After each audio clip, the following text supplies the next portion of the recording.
Client retention is probably one of the biggest challenges that any advisor faces. What if your best clients didn't just simply stay with you, but became your greatest advocates? That's the power of a tool we call an ideal client event. These aren't just parties or get-togethers. They're carefully crafted experiences designed to show appreciation, strengthen relationships, and build community amongst your top clients. When they're done right, these create moments that spark excitement, generate advocacy, and deepen loyalty in ways that, quite frankly, day-to-day interactions never could. Today, we're going to explore how exclusive invite-only events can transform your client relationships, elevate your practice, and position you as more than just an advisor. You become the center of a trusted community. Let's get started. This is The Rare Advisor, a show for financial advisors who want to build and grow their practice through the use of a business model supercharged by recurring and repeatable events. The Rare Advisor is brought to you by the Advisor Protocol Consulting Team at USA Financial.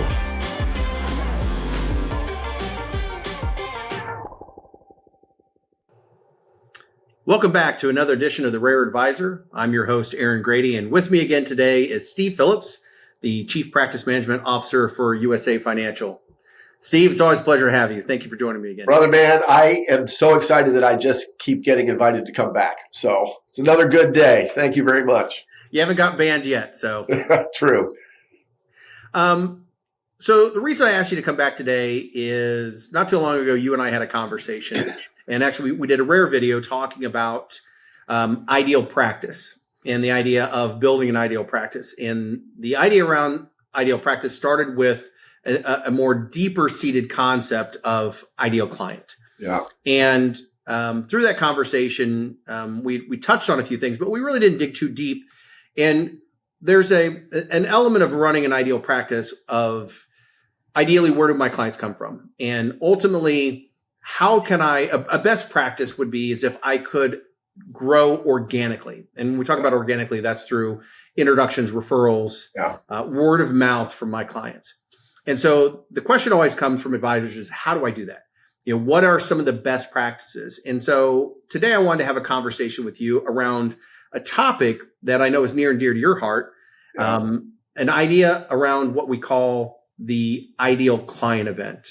And how can that be used inside of a practice to help nurture relationships, but even more so to help continue to grow organic growth and drive advocacy inside of a practice. And so with that, I'll kind of toss the ball to you. So let's talk about so let's talk about what is an ideal client event.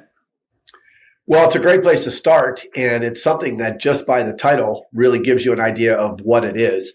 And, this is something that's been near and dear to my heart. I actually sort of put the very first ideal client event together in 2016, which was right after Protocol was born and before we all really got rolling together. And it took a while to develop it, but it's the concept of it. It's really an offshoot of one of the most important components of our coaching approach, and that is identifying ideal clients. And we talk about client classification and all the things that are important there. But then the idea of how do I honor them? How do I share with them who they really are? What makes them ideal? And so early on, we had this, and we recognized also that most advisors, I think that we were, we're at an event and we ask, how many households do you have? And you break it down, customers, clients, advocates. And we were finding that most advisors would agree that 5% of their household total or less, 10%, 5%, were actually advocates, which really kind of elevated this idea. What if we got them together? It's a small group. It's an exclusive group. What if the message was different? What if it was pointed right at them as very philosophical, very emotional, all of this type of thing? And that the early days when I was kind of sneaking in to see how this was going, it really resonated. Now, over the years, what we've done is really focused on the communication to these special clients in this special event really matters. And as you know, it's evolved quite a bit. And then, of course, there's follow-up and so forth and what you do with the clients. But the event is an event for ideal clients.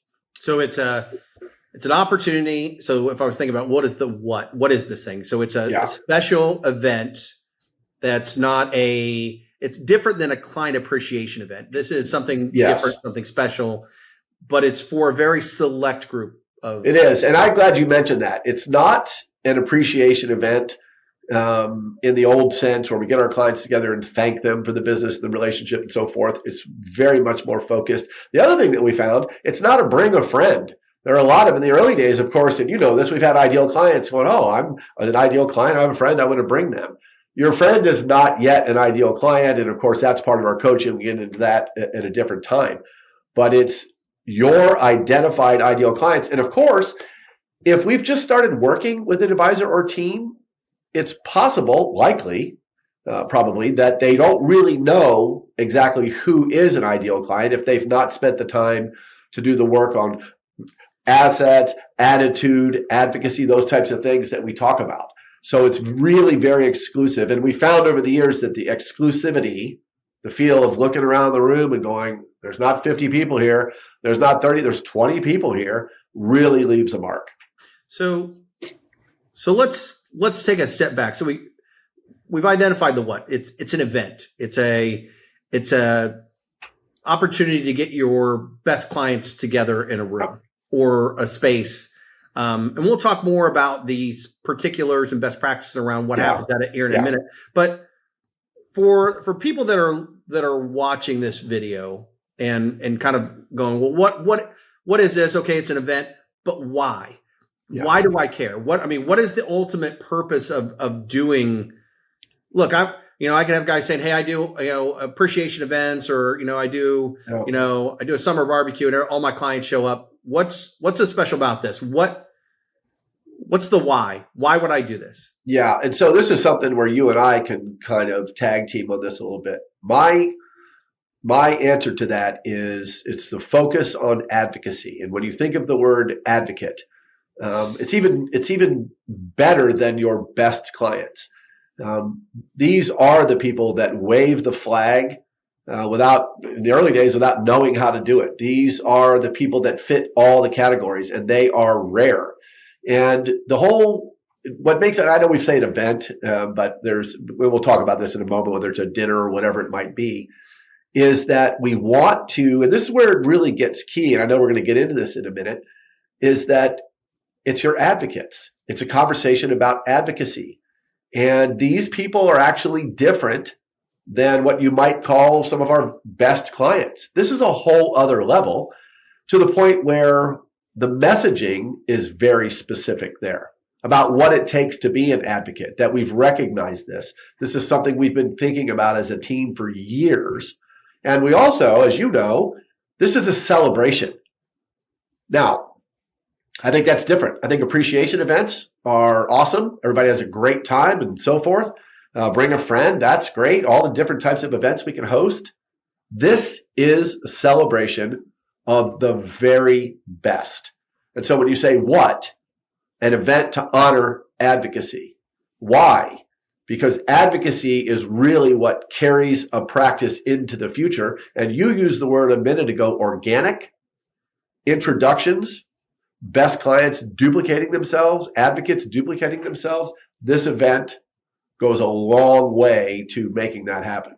I think also, for advisors saying, why am I going to spend the money on doing this? Why would I want to invest the time, energy, resources, involve my team to do this? I think also in the why is, there's purpose in celebrating those relationships. Yeah. But I also think it's, we talk all the time about, a big part of advocacy is top of mind awareness, and you can do top of mind awareness through, cards and phone calls and lots of different things. But there's something special to be said about hosting an event, spending real tangible resources on something where you get your best clients in a room and there's not 500 people. Yeah. And you're able to share a message with them that helps them understand how important they are to the firm. Yeah. I mean, you and I, we'll talk about the best practices here in a minute, but you and I have had this conversation with numerous advisors that, helping a person understand how important they are to you in the firm sometimes is awkward. Sometimes it's hard to convey that message in a one-on-one setting because, you just feel like it almost comes out like it's not real because you're lavishing all this attention on someone. But when you're doing it in a group setting and they can look around and say, hey, it's pretty exclusive. And they do look around. And the other thing too is it creates a moment in time where you can share this and get them together and allow them to create a sense of community with other people who already know, like, and trust you. Because the worst thing I would say, Steve, the worst thing could happen is your best clients, you leave them to just hope that they get the sense that they're your best clients. Yeah.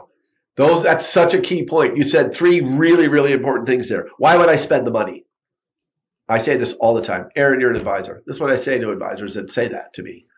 Aaron, think of your very best client. The amount of money that you're managing, annuities, insurance products that maybe you've sold. What's that client worth to you? Don't say it out loud. This is a rhetorical question. Think about that client. If that client duplicates themselves one time this year, is it worth the money that you spent on the event? We have a long history now of understanding that multiple of your ideal clients will immediately start to introduce after the event. That was number one. The other thing about cards and gifts and phone calls, and this is part of them, you know what? I'm pretty sure that every advisor in the community where our advisors are putting on these events probably have favorite clients, probably have best clients, probably send cards and do all that kind of thing. This is not that. This is where we've actually defined in words and philosophical and emotional attributes what makes you ideal, and we're going to share that with you. It's a whole different, you know what? The guy down the street that's competing with you, he's got best clients. I bet he hasn't written it down, what makes them so, and shares it with them. So those things really, and people are aware. When your clients get in a room and go, wow, there's like 18, 20, 21 people here. And look at this. I mean, it is a different feel. It's for different people. We communicate it differently, and it generates a different result. So I'm glad I don't get carried away about this, Aaron. And I mean, so ultimately the why, is it gives you an opportunity to create sense of community, to drive advocacy, to create top of mind awareness, and to help your best clients truly understand in a more natural setting how important they are to the firm. And I mean, sharing that with your best clients, I mean, it goes a long way. The thing that you said too was, the whole idea of one-on-one, I understand what you're saying there. There's a bit of humility on the part of the advisor we help with there's an ideal client brochure that's handed out at the event where it's actually written down. And you and your team have done some work here. So your point earlier about, I get that it could be a little bit awkward one-on-one, and that I have this group of, it's sort of the community of like-minded people. And so I feel differently about sharing that.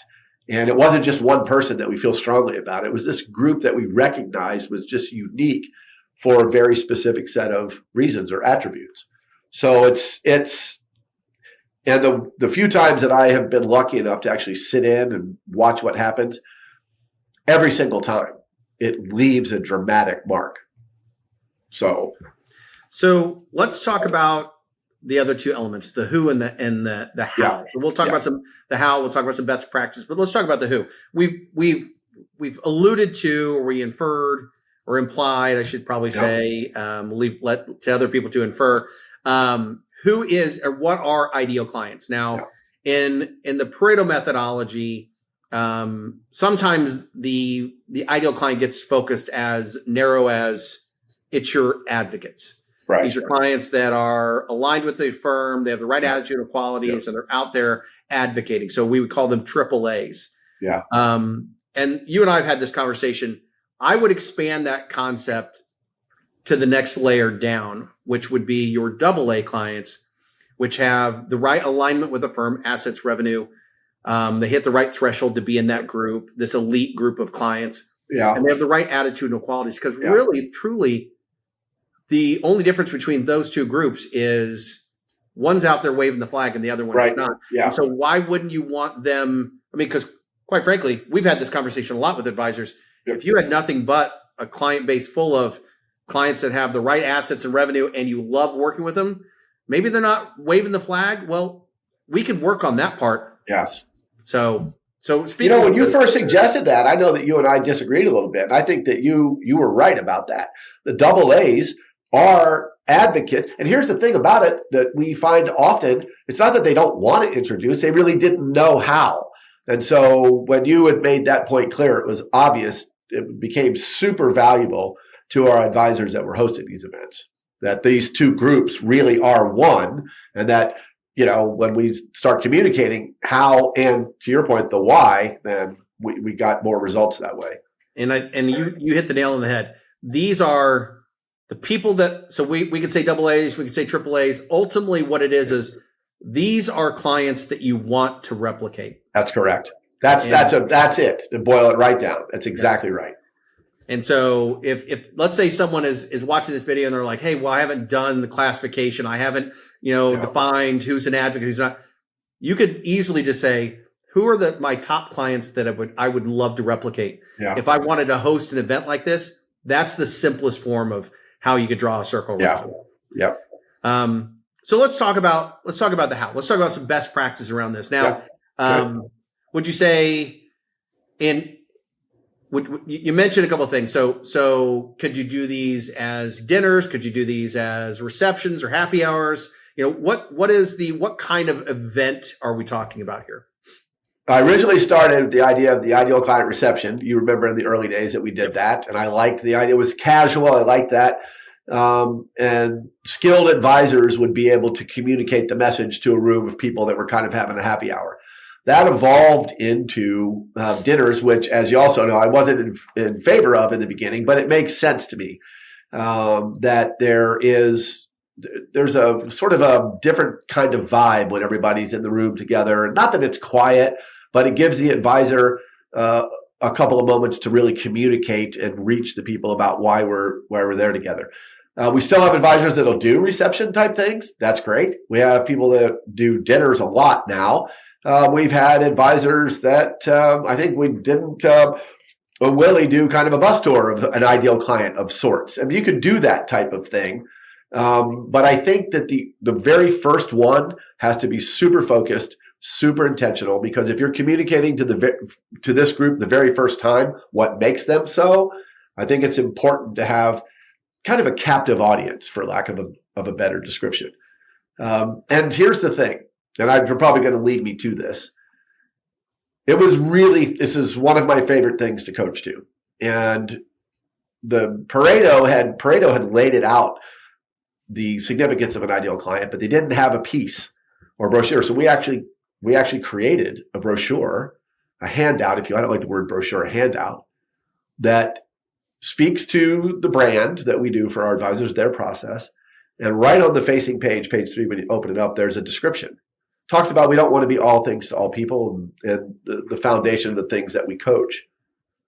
But we talk about attributes. What makes an ideal client an ideal client? It's not like $500,000 of assets or more. Never comes up. And in fact, the advisor communicates that our best clients, we don't identify by investments alone.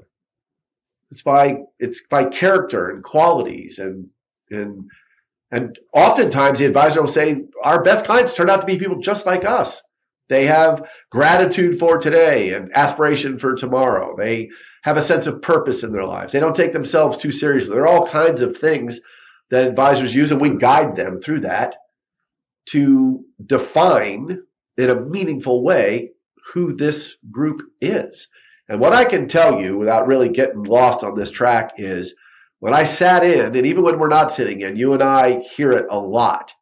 When people read about themselves that you've said, forget the money. We believe you're these kinds of people and we're gratified by the relationship. That resonates. You can see it on people. You can hear their reactions, the introductions that they make. The whole idea is if you're going to duplicate, you said duplicating best clients. Well, I'm not asking you to ask your friends about money. You're this kind of person, respectful, gracious, whatever. Probably, likely, you associate with people that are like you. And you're thinking, I'm an ideal client.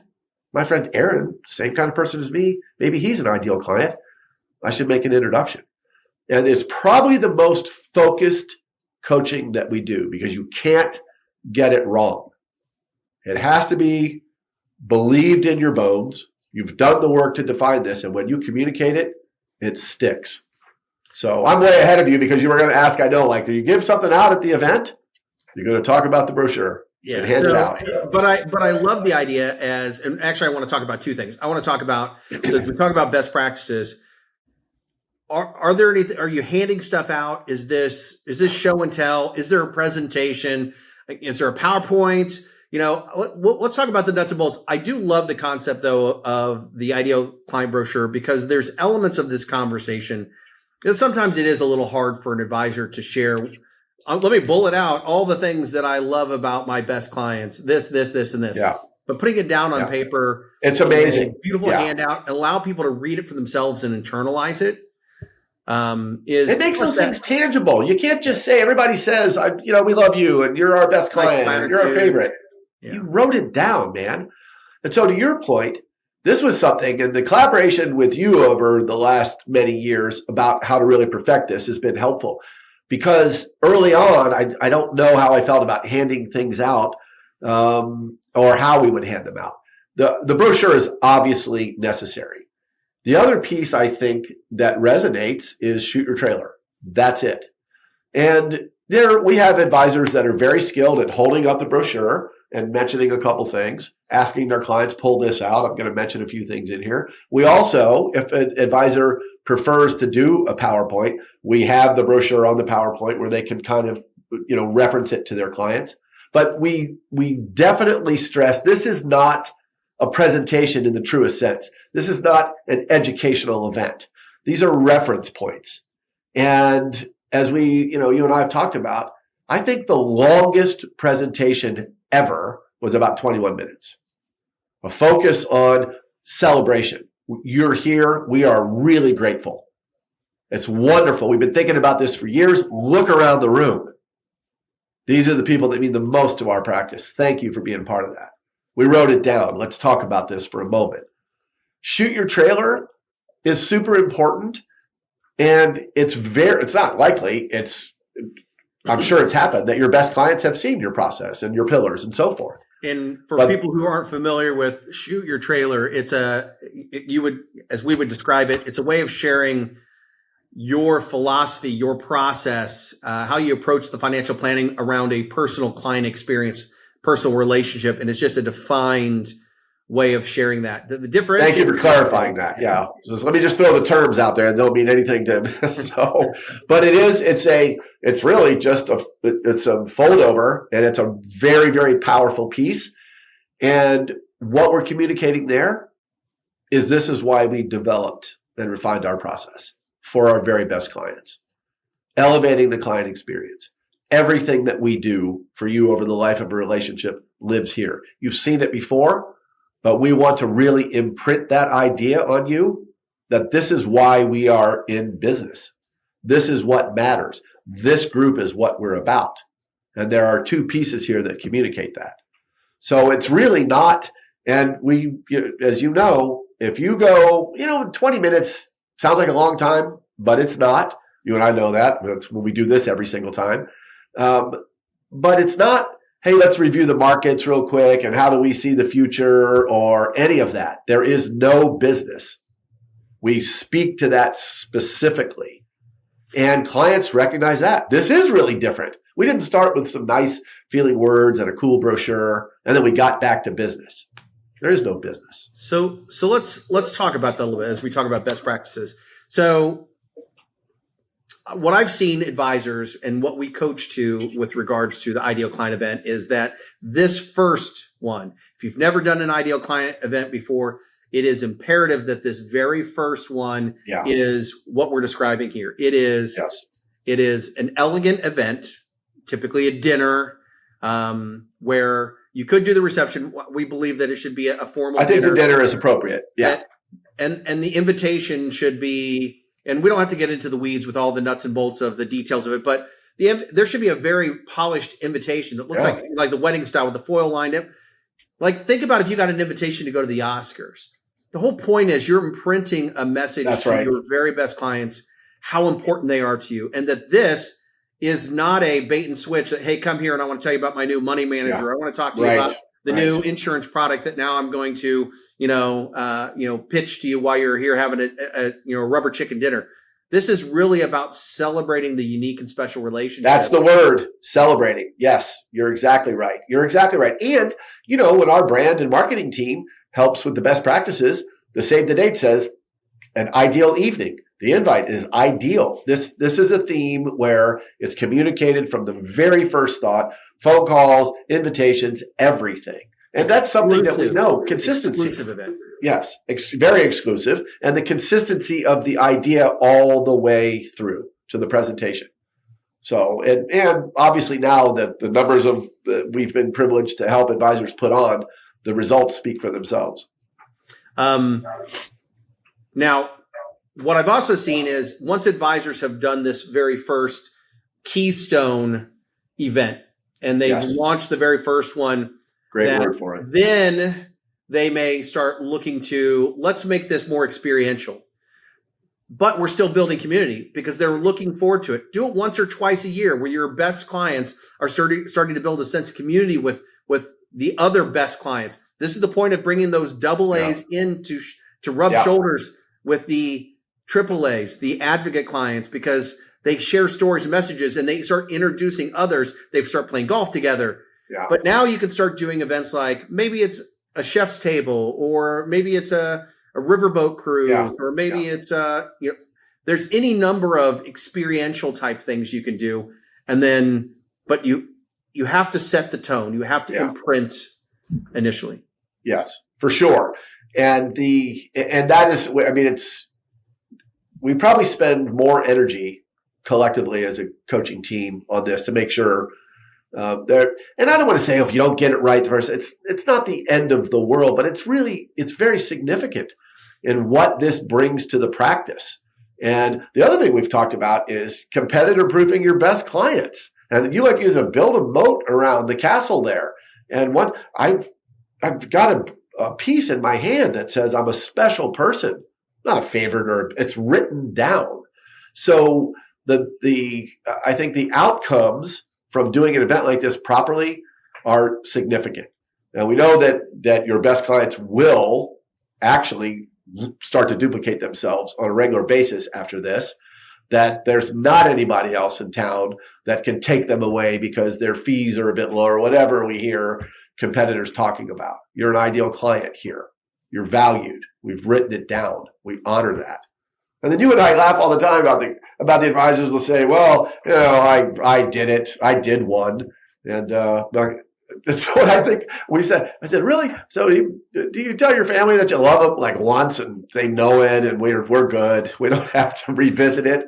It's just crazy. And then the idea that year over year, what's the goal? That the group might actually be bigger. And so, but that's just part of, I think, the uniqueness of the event. And I think you were answering one of the questions I was gonna prompt you with was that message standing up in that very first meeting where you're telling your best clients how important they are to the firm and how they're ideal, and you're defining what it means to be ideal. It's not a one and done conversation. The question, you mentioned, hey, I've done one, so I've checked the box. It's off to the next thing. And I love that whole, you don't tell your family, you only tell them you love them one time and never ever again. Advocacy is an ongoing process. It's earned. Yes. And people are investing a lot of money in inorganic growth. So seminars, which are important, for advisors who are trying to grow their practice, or other marketing avenues. But we can't lose sight of how do we drive advocacy? Yeah. And advocacy is an ongoing process. It's earned. Yeah. And so that message of sharing with people, and I understand I've had this conversation, and again, these are probably some nuances that we don't have to get into today, but I've had this conversation with advisors. Oh, I hosted an event at Topgolf for a bunch of my ideal clients, and maybe I didn't deliver the ideal client message.